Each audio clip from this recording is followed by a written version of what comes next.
format. He is a very fast player. I think that he's got it in himself to, at the very least, give Magnus a difficult match, and there we go.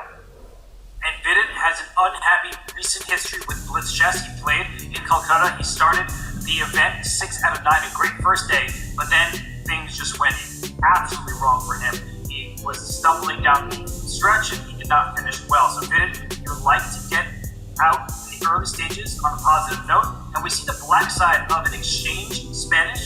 It wasn't for land and anti-Berlin, as we call it, but down in this position, black has the bishop pair and white has the healthy pawn structure. Yeah, this is a very well-studied line. This has been a frequent guest now for well over a decade at the top level, as we see Carlson, prophylactic move there, h3, restricting the development of black's bishop. But you normally see this bishop coming out to e6, and you sometimes see the knight dropping back to d7 in order to afford black the opportunity to reinforce the center with f6.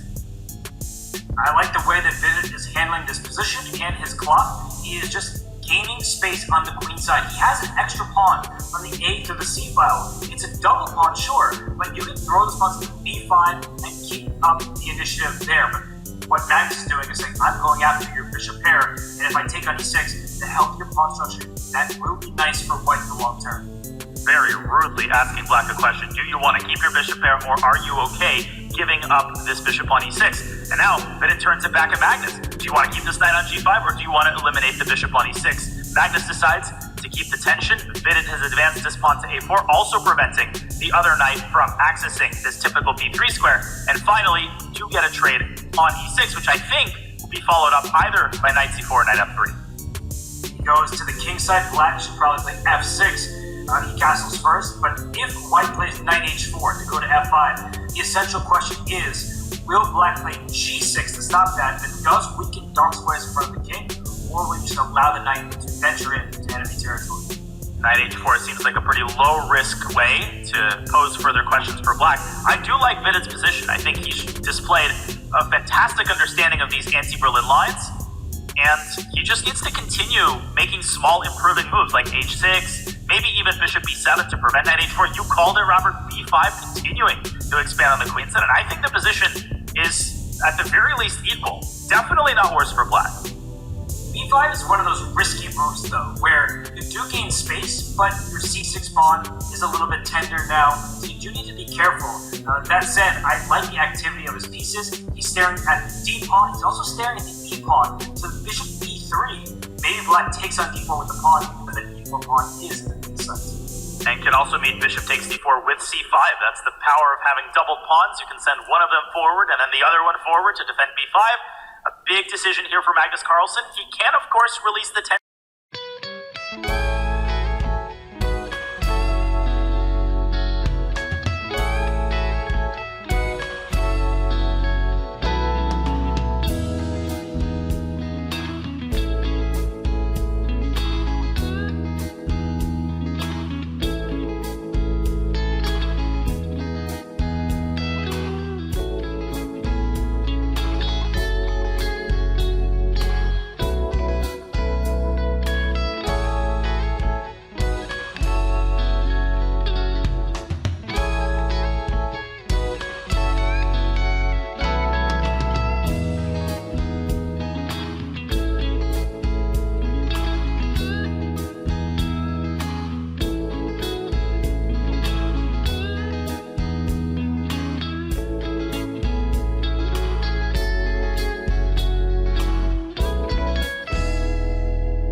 Vidit's face. He's not a fan of the last few moves. And Danya, I thought you were going to say that Magnus is especially dangerous when he's eating food, because we have seen him do that in all of the events he plays online, where he gets that nourishment and then he is recharged and ready to go. And you can just sense it. He gets into the zone, he starts feeling confident, and at some point when you're sitting across from him virtually, of course, I assume Vidit is not currently in Oslo, you just feel this total sense of hopelessness. And I felt it for the last time in my bullet chess championship match against Magnus. You go down 3 or 4 points, and in your mind, you try to pep yourself up, you try to say, let's go, let's get some games. But you know deep inside that Magnus is never going to relinquish a lead like that. That's the most debilitating feeling in all of chess. You know what else is debilitating? White's attack on c7 comes from 3 different sources, and Black can't defend that pawn. And you know what a good move for Black would be? Rook to b2, but he did that move too quickly, which allowed the king to take control of that square. Because if Black could play rook e2, if the white king were on g1, then White would have to deal with the b2 threat. You wouldn't have time to pick up c7. So unfortunately for Vidit, this is getting quite bad for him. It's a difficult situation, and he's down 2 minutes on the clock.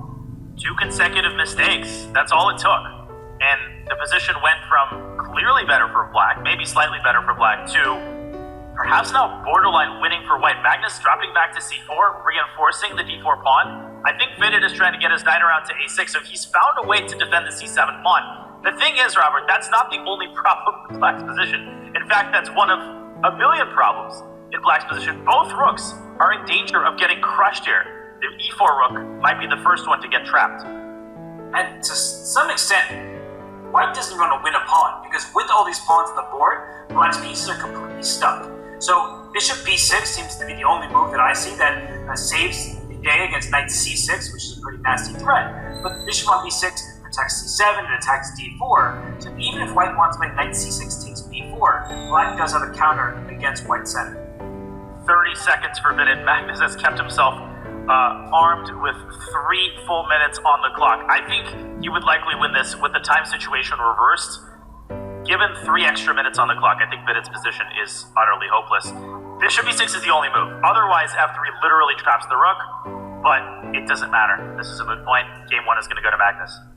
What is he considering here? He's about to lose on time. He's down under 10 seconds. Vidit needs to make a move. Whoa! c5, but knight c6 resigns. That doesn't solve anything.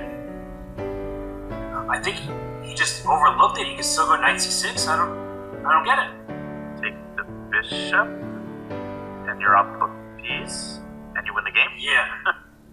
Unfortunately for Vidit, another downside of playing rook e2 earlier is the white king that stopped the black rook from getting the second rank. It is resignation. It is over. Game 1. Magnus Carlsen takes his first lead of